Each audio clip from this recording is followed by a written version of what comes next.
श्री गणेशाय नमः। ओम श्री परमात्मने नमः। संक्षिप्त वराह पुराण।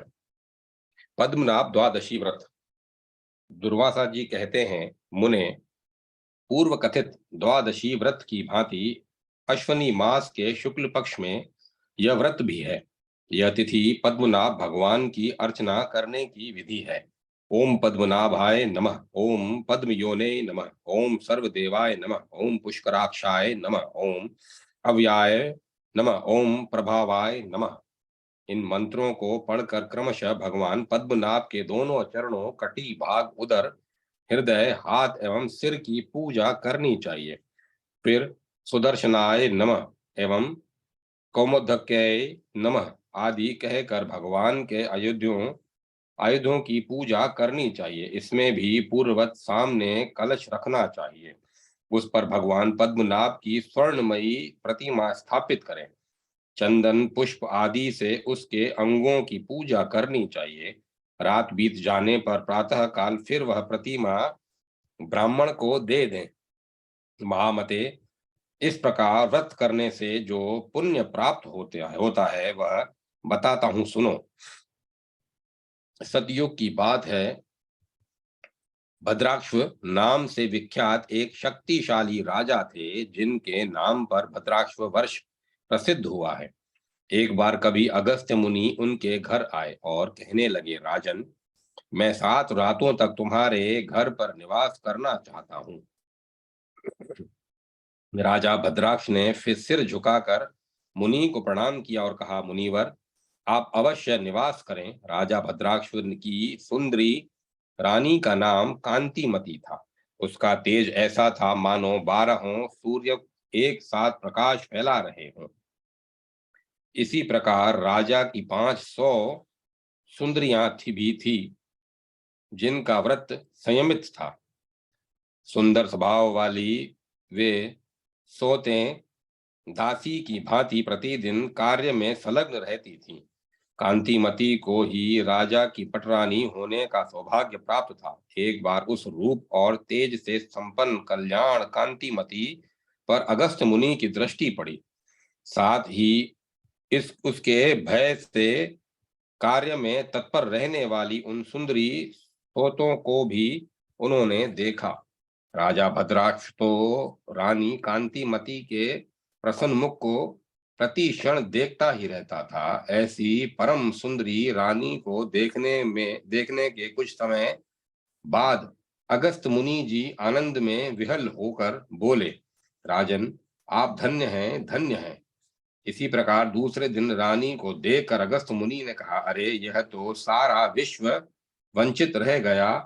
फिर तीसरे दिन उस रानी को देखकर यूं कहने लगे, अहो, ये मूर्ख गोविंद भगवान को भी नहीं जानते, जिन्होंने केवल एक दिन की प्रसन्नता से यह राजा को सब कुछ प्रदान किया था। चौथे दिन अगस्त मुनि ने अपने दोनों हाथों को ऊपर उठाकर फिर कहा, जगत प्रभु, आपको साधुवाद, धन्यवाद है। स्त्रियां धन्य है, ब्राह्मण, क्षत्रिय और वैश्य, तुम्हें पुनः पुनः धन्यवाद है। भद्राश्व, तुम्हें धन्यवाद है। हे अगस्त्य, तुम भी धन्य हो। प्रहलाद एवं महाव्रती ध्रुव, तुम भी धन्य हो। इस प्रकार उच्च स्वर से कहकर अगस्त मुनि राजा भद्राक्ष के सामने नाचने लगे। फिर तो ऐसे कार्य में संलग्न अगस्त मुनि को देखकर रानी सहित उस नरेश ने मुनि से पूछा, ब्राह्मण, आपके इस हर्ष का क्या कारण है? आप क्यों इस प्रकार नृत्य कर रहे हैं? मुनिवर अगस्त ने कहा, राजन, बड़े आश्चर्य की बात है। तुम कितने अज्ञानी हो। साथ ही तुम्हारा अनुगमन करने वाले ये मंत्री, पुरोहित और अन्य अनुजीवी भी मूर्ख ही हैं, जो मेरी बात समझ नहीं पाते। इस प्रकार अगस्त मुनि के कहने पर राजा भद्राक्ष ने हाथ जोड़कर कहा, ब्राह्मण, आपके मुख से उच्चारित पहले पहली को हम नहीं समझ पा रहे हैं। अतः महाभाग, यदि आप अनुग्रह करना चाहते हो तो मुझे बताने की कृपा करें। अगस्त जी बोले, राजन, पूर्व जन्म में यह रानी किसी नगर में हरिदत्त नामक एक वैश्य के घर में दासी का काम करती थी। उस समय भी तुम ही इसके पति थे। हरिदत्त के ही यहाँ तुम भी सेवाव्रती से एक कर्मचारी का काम करते थे। एक समय की बात है, अश्वनी मास के शुक्ल पक्ष की द्वादशी का व्रत नियम पूर्वक करने के लिए वह वैश्य तत्पर हुआ। स्वयं भगवान विष्णु के मंदिर में जाकर पुष्प एवं धूप आदि से उन प्रभु की पूजा की। तुम दोनों स्त्री एवं पुरुष उस वैश्य की सुरक्षा के लिए साथ थे। पूजन और उपरांत वह वैश्य तो घर तो अपने घर लौट आया। महामते दीपक बुझ न जाए, इसीलिए तुम दोनों को वहीं रहने की आज्ञा दे दी।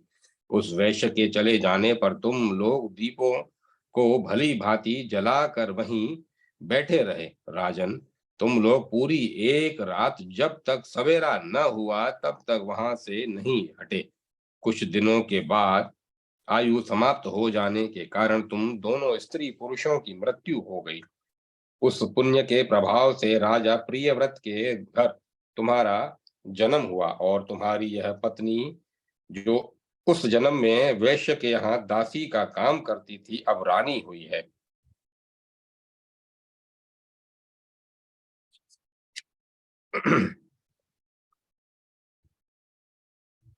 वह दीपक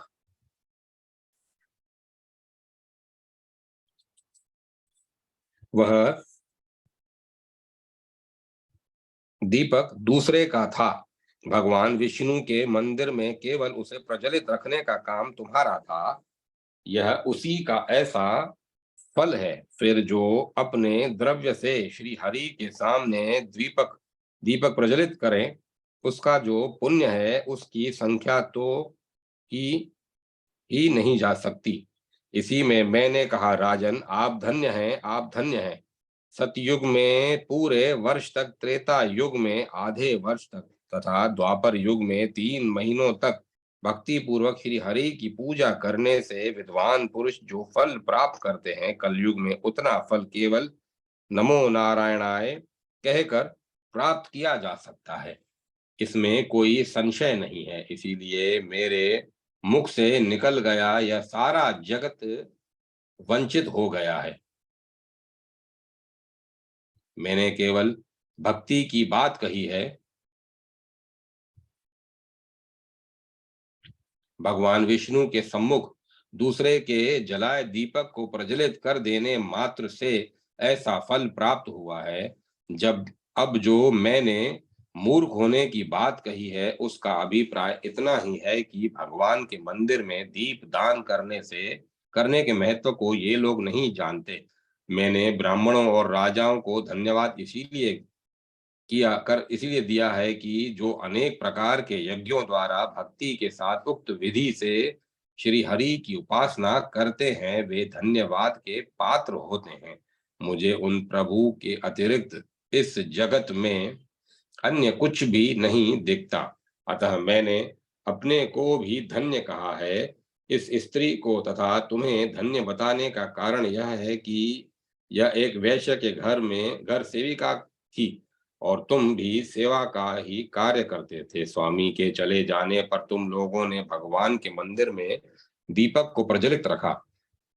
अतः यह स्त्री और इससे बढ़कर तुम धन्यवाद के पात्र हो।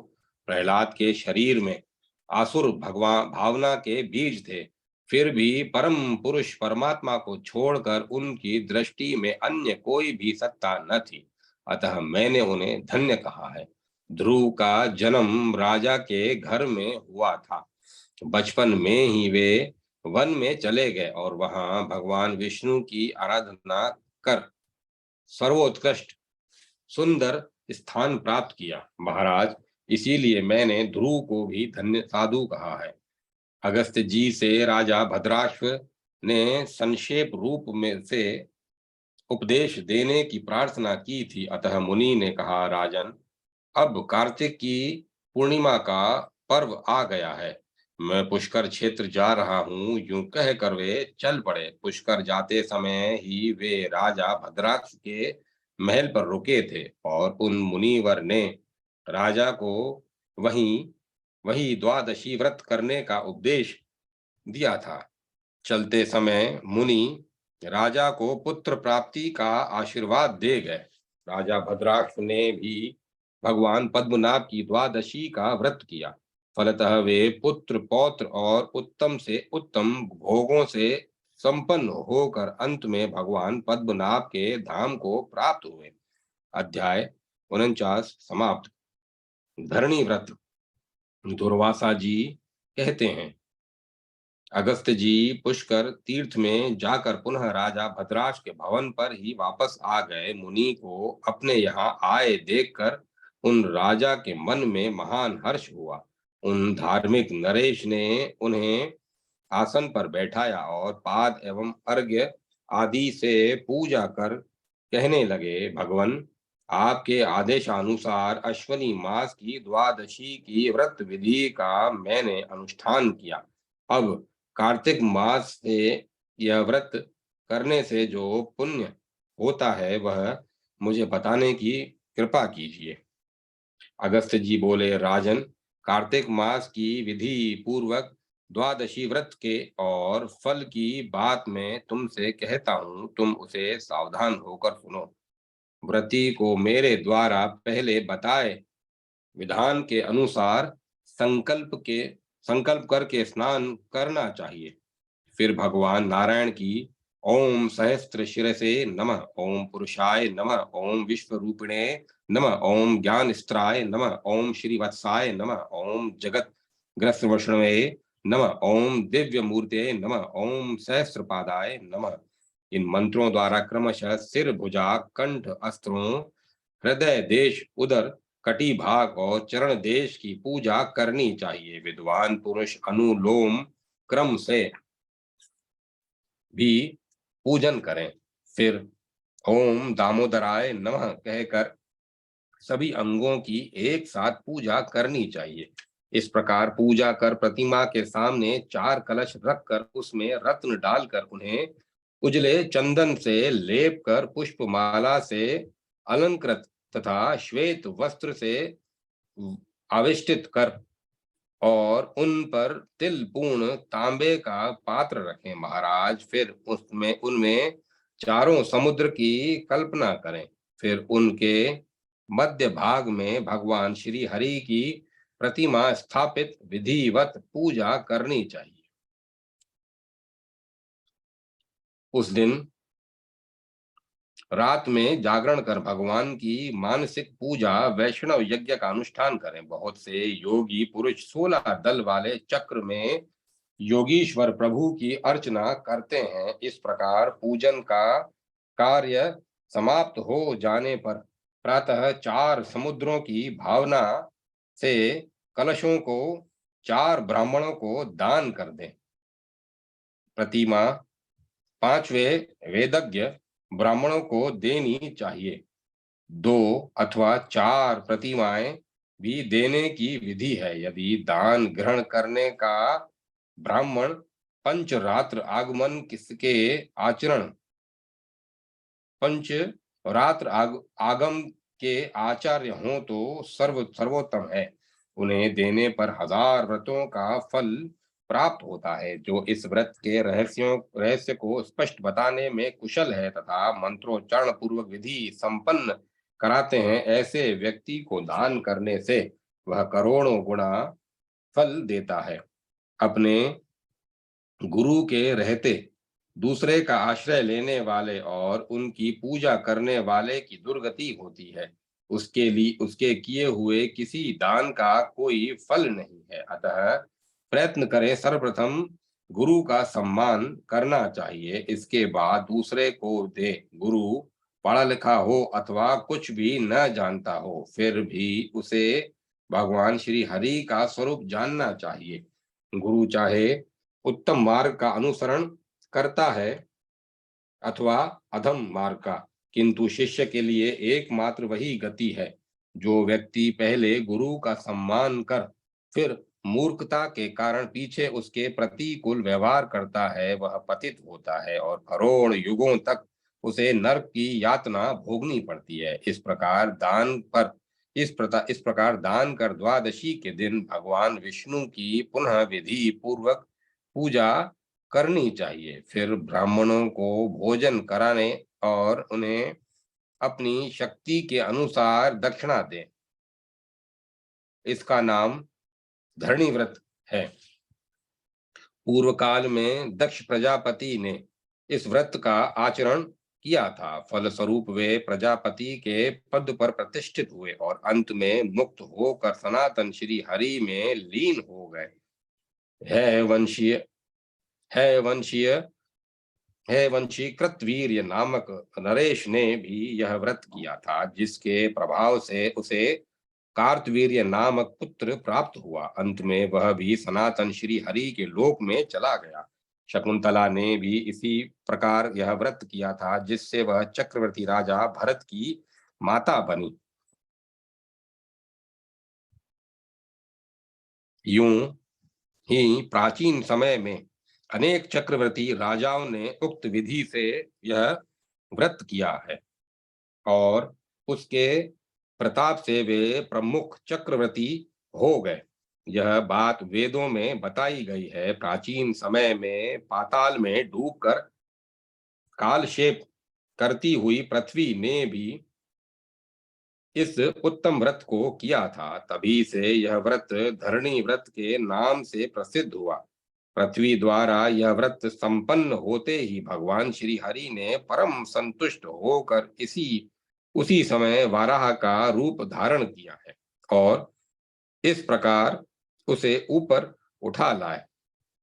जैसे नौका जल में डूबते हुए प्राणी को बचा लेती है, मुने उस धरणी व्रत का स्वरूप मैंने तुम्हें बता दिया। जो श्रेष्ठ पुरुष इस प्रसंग को सुनेगा और अथवा भक्ति के साथ इस व्रत को करेगा, वह संपूर्ण पापों से मुक्त हो अंत में भगवान विष्णु के परम धाम को ही प्राप्त होगा। अध्याय 50 समाप्त। अगस्त्य गीता नासदीय सूक्त व्याख्या। भगवान वराह कहते हैं, वसुंधरे दुर्वासा मुनि के कहे हुए इस उत्तम धरणी व्रत को सुनकर सत्यतपा उसी क्षण हिमालय के सन्निकट एक ऐसे पवित्र स्थान पर चले गए जहां पुष्पभद्रा नाम की नदी, चित्रशिला नामक प्रसिद्ध पहाड़ तथा भद्रवट संज्ञक वट का वृक्ष था। उन मुनि ने वहीं अपना सुंदर आश्रम बना लिया। भविष्य में सत्यतपा के द्वारा वहां एक बहुत बड़ी विचित्र लीला संपन्न हुई। भगवती पृथ्वी ने कहा, प्रभु आप सनातन पुरुष हैं। तमो में इस व्रत को मैंने कई हजार कल्प पहले किया था। तपो में इस व्रत को मैंने कई हजार कल्प पहले किया था। मैं तो उसे सर्वथा भूल ही गई थी, परंतु आज आपकी कृपा से वह पुरानी बात मुझे याद आ गई। परम प्रभु, जाति स्मरता प्राप्त होने, पूर्व जन्मों की बात स्मरण आ जाने से के कारण मेरे मन को बड़ी शांति मिल रही है। भगवान, मैं जानना चाहती हूँ कि अगस्त मुनि राजा भद्राश्व के भवन पर पुनः कब आए और उनकी आज्ञा से राजा ने फिर क्या किया। वह अब वह सब आप मुझे बताने की कृपा करें। भगवान वराह बोले, राजा भद्राश्व सदा श्वेत अश्व उजले घोड़े पर ही चढ़ते थे। जब अगस्त ऋषि दूसरी बार उनके यहाँ आए तो उन्होंने उन्हें उत्तम आसन पर बैठाया और पहले से भी बढ़कर उनकी पूजा की और पूछा, भगवान, वह कौन सा ऐसा कर्म है जिसे करने से संसार से मुक्ति मिल सकती है अथवा देहधारी एवं बिना देह वाले सभी पुरुष प्राणियों के लिए कौन सा कर्म वैध है जिसका संपादन कर लेने पर उनके सामने शोक नहीं आ सकता। अगस्त्य जी कहते हैं, राजन सावधानी से सुनो। यह कथा दृष्ट एवं अदृष्ट दोनों लोकों से संबद्ध है। यह बात उस समय की है जबकि दिन रात नक्षत्र दिशाएं आकाश देवता एवं सूर्य इन सब का नितांत अभाव था। उस क्षण पशुपाल नामक एक पुरुष शासन कर रहे थे। एक समय की बात है, पशुओं की रक्षा करते समय उनके मन में पूर्वी समुद्र देखने की उत्कंठा जगी और वे तुरंत चल पड़े। उस महासागर के तट पर एक वन था और वहां बहुत से सर्प निवास करते थे। वहां 8 वृक्ष थे और एक स्वच्छंद गामिनी नदी थी। तिरछे एवं ऊपर की ओर गमन करने वाले अन्य प्रधान 5 पुरुष भी थे। एक विशिष्ट पुरुष था जिसके प्रसाद से तेज के कारण चमकने वाली एक स्त्री शोभा पा रही थी। उस समय 1000 सूर्यों जैसी आकृति वाले उस महान पुरुष को उस स्त्री ने अपने वक्ष स्थल पर स्थान दे रखा था। उस पुरुष के अधर पर 3 रंग वाले 3 विकार विराजमान थे। वही पुरुष उसका संचालक था। उसकी गति कहीं रुकती न थी। उसे देखकर वह स्त्री मौन हो गई। तब वह प्रबंधक पुरुष भी उस वन में चला गया। उसके वन में प्रविष्ट होते ही क्रूर स्वभाव वाले 8 सर्प राजा के पास पहुंचे और उन प्रभु के चारों ओर लिपट गए। सर्पों के आक्रमण से राजा चिंतित होकर सोचने लगे कि इनका संहार कैसे हो।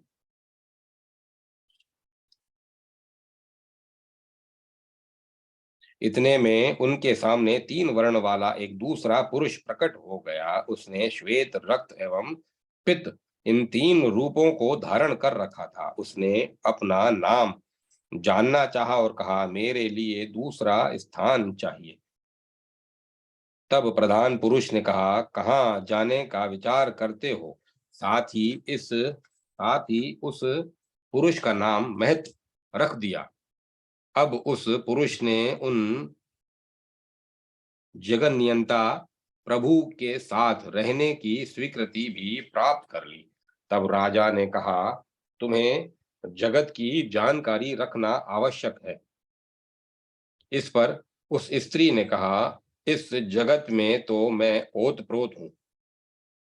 तब जो दूसरा पुरुष प्रकट हुआ था उसने कहा, तुम डरो मत। इसके बाद वह वीर पुरुष राजा के पास जाकर स्वयं स्थित हो गया। तदंतर दूसरे दिन 5 पुरुष आए और प्रधान राजा के चारों ओर खड़े हो गए। राजन, उन डाकुओं ने शस्त्र उठाकर प्रधान राजा को मारने की तैयारी कर ली। फिर डर जाने के कारण एक दूसरे में वे लीन हो गए। उनके लीन होने पर भी राजा का भुवन विशेष रूप से सुशोभित होने लगा। राजन, फिर पृथ्वी, जल, तेज, वायु और आकाश इन 5 महाभूतों ने अपना एक समूह बनाया। उस समय वायु का रूप शीतल एवं सुखदायी था।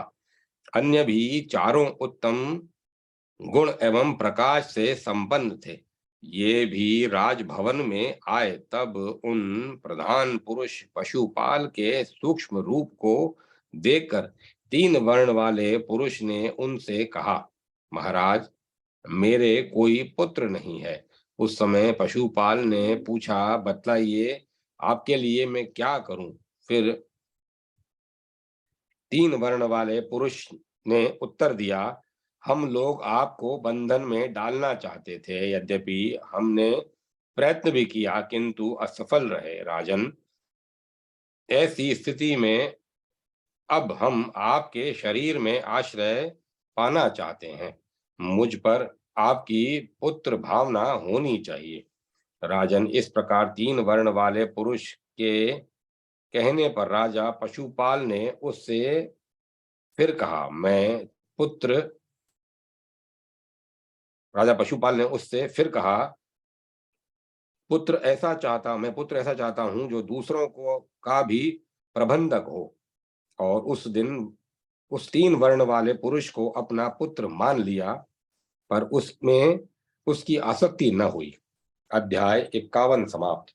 अगस्त गीता में पशुपाल का चरित्र। अगस्त जी कहते हैं, राजन, किस प्रकार पशुपाल संज्ञक परम प्रभु ने एक पुरुष का सृजन किया और उसे शासन की आज्ञा दे दी। स्वतंत्र होने के कारण वह पुरुष राजा बन गया। उस पुत्र के 3 रंग थे। उसने अहंकार नामक पुत्र उत्पन्न किया। उस पुत्र के अवबोध स्वरूपिणी एक कन्या उत्पन्न हुई। उस कन्या ने आज्ञा प्रदान करने की योग्यता वाले एक सुंदर पुत्र को जन्म दिया। उस पुत्र के 5 पुत्र उत्पन्न हुए। उनमें सभी रूपों का समावेश था और वे विषयों को भोगने की रुचि रखते थे, जो इंद्रिय कहलाए। अब सब ने रहने का एक सुंदर भवन बना लिया। उनका वह मंदिर ऐसा था जिसमें 9 दरवाजे हुए और चारों ओर जाने वाला एक स्तंभ हुआ। जल से संपन्न हजारों नदियां उसे सुशोभित कर रही थी। राजा पशुपाल साकार रूप धारण कर अब पुरुष के रूप में विराजने लगे। वेद और छंद उन्हें स्मरण हो आए। फिर उन वेदों में प्रतिपादित नियम एवं यज्ञ, इन सब की उन्होंने व्यवस्था की। राजन, किसी समय की बात है, राजा पशुपाल के मन में आनंद के अभाव का अनुभव हुआ। अब उन्होंने संसार की सृष्टि करने की इच्छा की और योग माया का आश्रय लेकर एक ऐसा पुत्र प्रकट किया जिसके 4 मुख, 4 भुजाएं, 4 वेद और 4 पथ हुए। महामते, समुद्र, वन और तृण से लेकर हाथी प्रभृति पशु तक में उनका प्रवेश है। अगस्त जी कहते हैं, राजन, प्रस्तुत कथा प्राय मेरे, तुम्हारे तथा अखिल जंतुओं के शरीर में समान रूप से चरितार्थ होती है। पशुपाल से पशुपाल, यहाँ पशुपाल पर ब्रह्म, परमात्मा तथा 4 मुख वाले ब्रह्मा है। पशुपाल से जिसकी उत्पत्ति हुई, जिसके उसके 4 चरण और 4 मुख थे, उन्हीं को इस कथा का उपदेष्टा एवं प्रवर्तक कहा गया है। सत्य स्वरूप स्वर ही उसका पुत्र है। उसने जो कुछ कहा है वह धर्म, अर्थ, काम तथा मोक्ष, इन चारों का साधन है। पुरुषों का इन चारों से संबंध है। भक्ति पूर्वक उपासना करने वाले को ये सुलभ हो जाते हैं। इनमें जो प्रथम धर्म है, उसका दूसरा रूप वृषभ का है। उसके 4 सींग हैं। उसी का अर्थ और काम भी अनुसरण करते हैं। चौथी मुक्ति है। जो भक्ति के साथ उसका आदर करता है, उसे वह परब्रह्म परमात्मा सुलभ हो जाता है।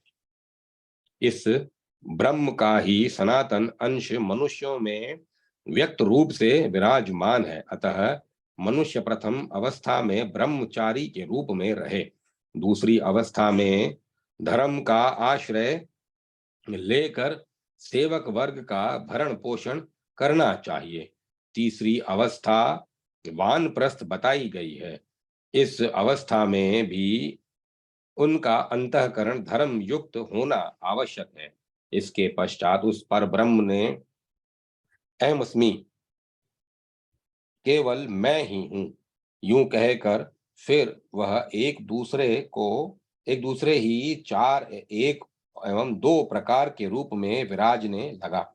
भिन्न प्रकार के उत्पन्न होने के कारण उसकी भुजाएं भी उसी का अनुसरण करने लगी। सर्वप्रथम 4 मुख वाले ब्रह्मा ने देखा कि कुछ प्रजाएं नित्य और कुछ अनित्य हैं। राजन, तब ब्रह्मा के मन में विचार उठा कि मैं कैसे पिताजी से मिलूं, क्योंकि मेरे पिताजी एक महान पुरुष हैं। उनपे जो गुण है वे उनकी इन संतानों में किसी में भी दृष्टिगोचर नहीं होते हैं। स्वर की दृष्टि से प्रकरण में एक ऐसी श्रुति है जो पिता के पुत्र का पुत्र है, उसे अपने पितामह के नाम का संरक्षक होना चाहिए। इसमें कोई अन्यथा विचार नहीं है। कहीं भी ऐसा अवसर मिलना आवश्यक है जहां पिता का भाव दिख पड़े। अब मुझे क्या करना चाहिए? ब्रह्मा जी यह सोच ही रहे थे कि परम पिता परमात्मा के मन में रोष आ गया। अब ब्रह्मा के ने स्वर मथना आरंभ किया, जिससे स्वर का सिर प्रकट हो गया। उसकी आकृति नारियल के फल के समान थी। ब्रह्मा जी के प्रयास से वह स्वर फिर विभक्त हो गया।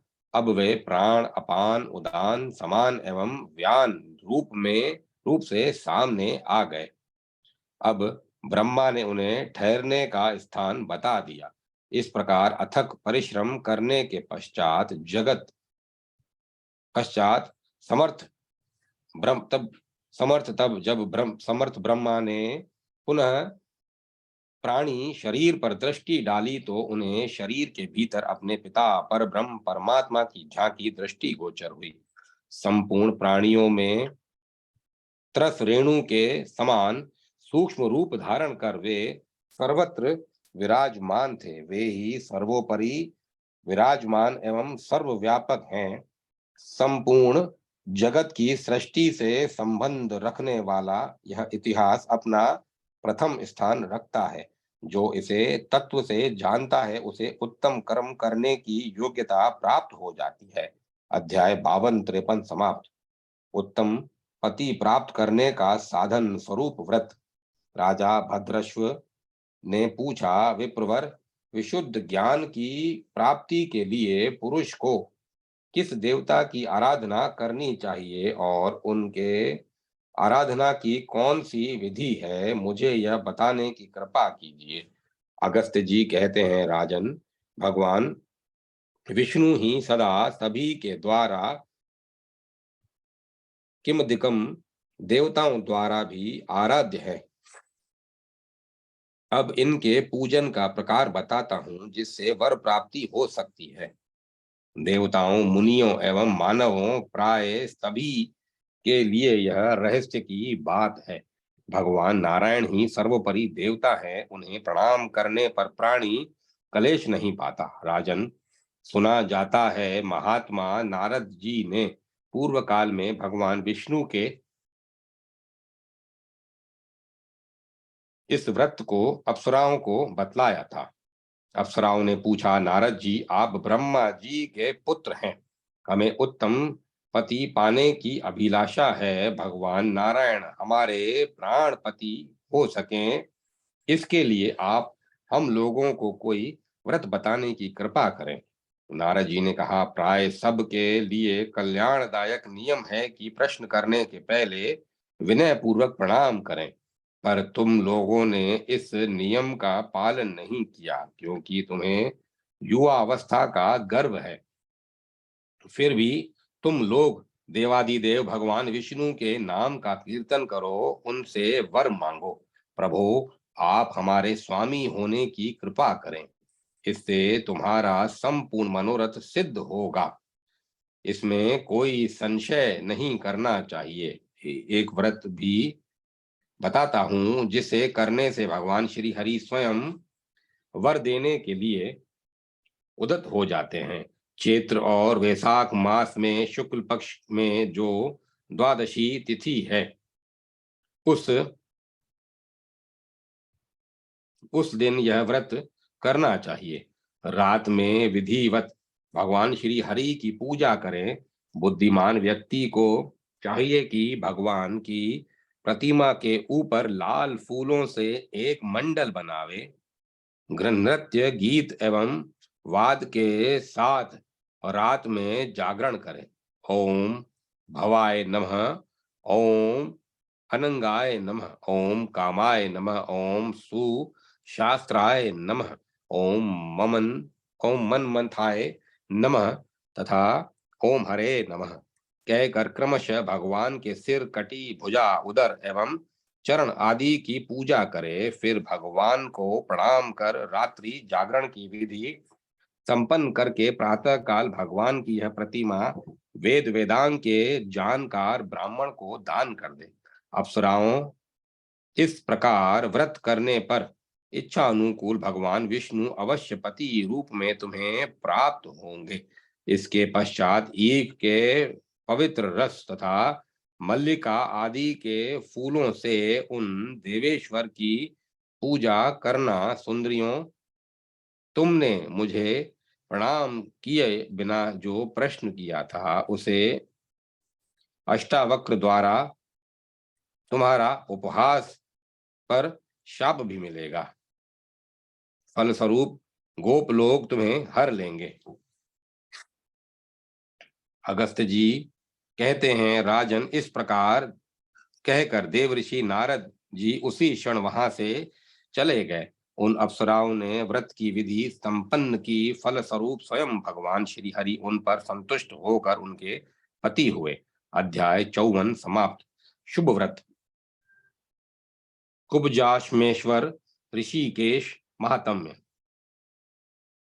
अगस्त्य जी कहते हैं, राजन, अब मैं व्रतों में उत्तम शुभ संज्ञक व्रत का वर्णन करता हूं, तुम उसे सुनो। महाभाग, इसके प्रभाव से भगवान विष्णु का दर्शन सुलभ हो जाता है, इसमें कोई संदेह नहीं। मार्गशीर्ष मास के प्रथम दिन इस व्रत को आरंभ करना चाहिए। इसमें दशमी को एक समय भोजन करने का नियम है। उस दिन स्नान करके दोपहर में भगवान विष्णु की पूजा करें।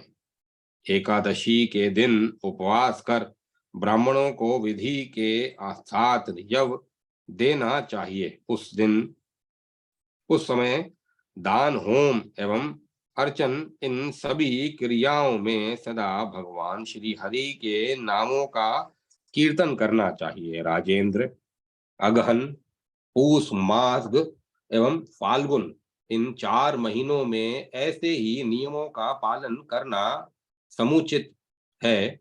उपवास करके पूजा संपन्न करें। फिर विद्वान पुरुष चैत्र, वैशाख, ज्येष्ठ एवं आषाढ़, इन 4 महीनों में उसी तरह संयम पूर्वक व्रत करें। उस चौमासे में ब्राह्मणों के लिए प्रीति पूर्वक पात्र सहित सत्तू दान करना चाहिए। श्रावण, भद्रपाद और अश्वनी, इन तीनों महीनों में अगन मास में तैयार होने वाले धान को बांटने का विधान है। इन 3 मासों की अवधि कार्तिक आरंभ होने के पूर्व तक मानी जाती है। इन महीनों में भी पूर्व जैसे ही उपवास करके पूजा करने का नियम है। दशमी के दिन संयमशील एवं पवित्र रहे।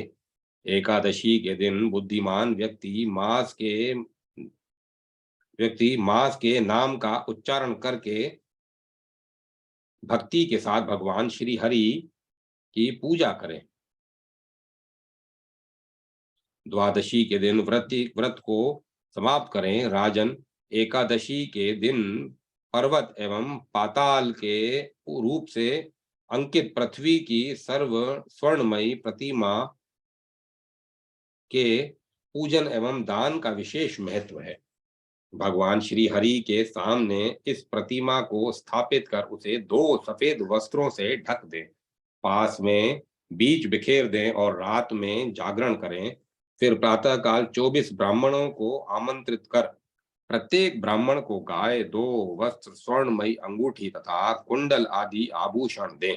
राजन, यदि व्रती पुरुष राजा है तो वह प्रत्येक ब्राह्मण को अपनी शक्ति के अनुसार भरण पोषण की व्यवस्था कर दे और दक्षिणा में स्वर्ण से बनी हुई पृथ्वी की प्रतिमा, 2 गौ और 2 वस्त्र दे, अथवा अपनी संपत्ति के अनुसार चांदी की पृथ्वी बनावे और भगवान श्री हरि को स्मरण करते हुए उसे ब्राह्मणों को अर्पण कर दे। निमंत्रित ब्राह्मणों को भोजन, छाता और खड़ाऊ भी दे। तत्पश्चात प्रार्थना करे भगवान कृष्ण दामोदर श्री हरि मुझ पर प्रसन्न हो जाएं। राजन, इस व्रत के अनुष्ठान से जो फल मिलता है उसका वर्णन कहीं नहीं वर्णन नहीं किया जा सकता। फिर भी एक प्रसंग सुनाता हूँ। सतयुग में एक ब्रह्मवादी राजा थे। उन्होंने ब्रह्मा जी से पुत्र प्राप्ति का उपाय पूछा। तब ब्रह्मा जी ने उन्हें यह व्रत बता दिया और राजा इस व्रत को करने में संलग्न हो गए। राजन, व्रत समाप्त हो जाने पर विश्वात्मा श्री हरि राजा के सामने पधारे और कहा, राजन, तुम मुझसे वर मांगो। राजा ने कहा, देवेश, मुझे ऐसा पुत्र देने की कृपा कीजिए जो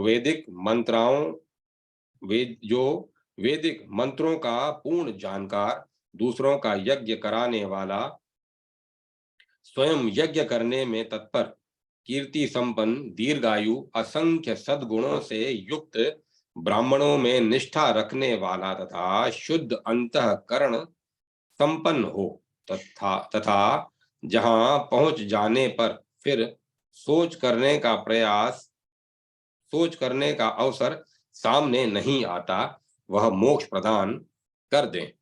इस पर श्री हरि एवमस्तु कहकर अंतर ध्यान हो गए। अब राजा के घर समय अनुसार पुत्र उत्पन्न हुआ, जिसका नाम वत्सश्री रखा गया। वह वेद वेदांग का पूर्ण ज्ञान जानकार था। भगवान विष्णु के प्रसाद स्वरूप उस प्रतापी पुत्र को पाकर राजा तपस्या करने के विचार से निकल पड़े। वे हिमालय पर्वत पर इंद्रियों को वश में करके तथा निराहार रहकर भगवान विष्णु की आराधना करते हुए इस प्रकार स्तुति करने लगे। राजा ने कहा, क्षर एवं अक्षर अखिल जगत जिनका रूप है, जो क्षीर सागर में शयन करते हैं, देहधारियों के लिए परम पद, इंद्रियों के अविषय, विश्व की रक्षा करने वालों में सर्वश्रेष्ठ तथा जल में आकृति बनाए हुए उन भक्तों की याचना पूर्ण करने वाले प्रभु की मैं स्तुति करता हूँ। देवताओं एवं दानवों के निरंतर प्रार्थना करने पर सृष्टि करने के विचार से आपने इस जगत की रचना की है। भगवन, आप सदा एक कुटस्थ रूप से आसीन रहकर इच्छा मात्र से संसार की सृष्टि करते हैं। प्रभु, आप कश्यप एवं नरसिंह आदि अनेक अवतार धारण कर चुके हैं, पर आपके अवतार लेने की यह बात भी मायिक ही है, तथ्य नहीं है।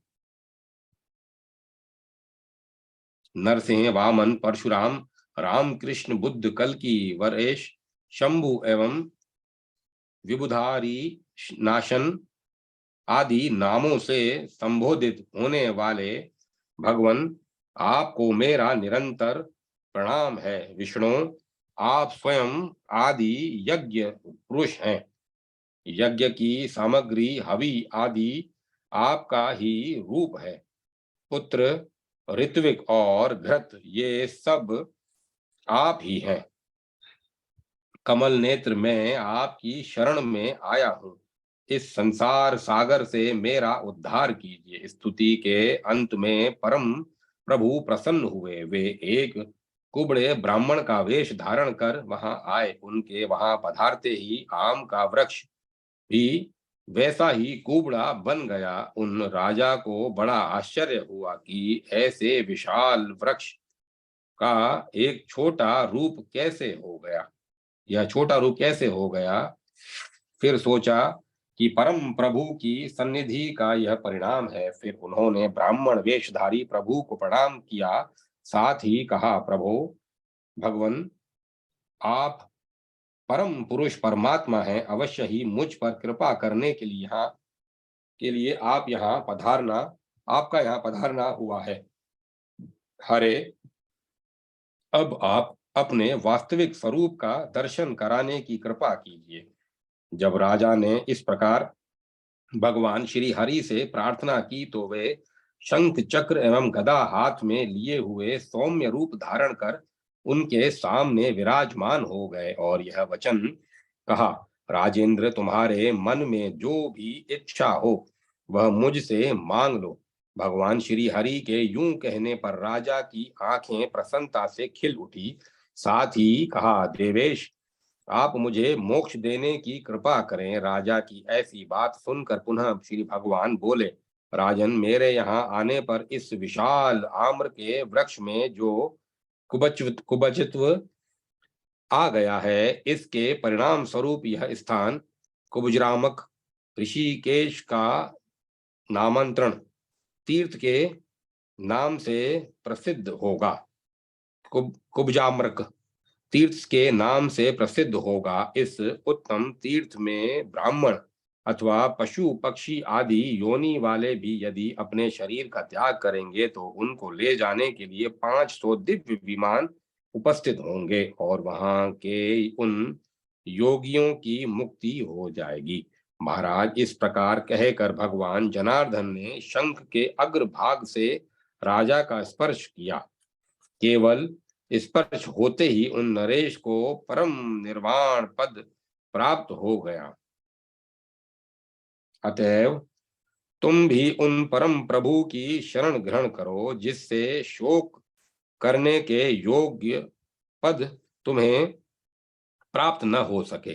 जो मनुष्य प्रातः काल उठकर यह चरित्र पढ़ेगा उसे भगवान श्री हरि धर्म एवं मोक्ष प्रदान करेंगे। राजन, जो इस परम पवित्र शुभ व्रत को करेगा उसे इस संसार में संपूर्ण सुख संपत्ति और भोग सुलभ होंगे और आयु समाप्त होने पर वह भगवान में लीन हो जाएगा। अध्याय 55 समाप्त।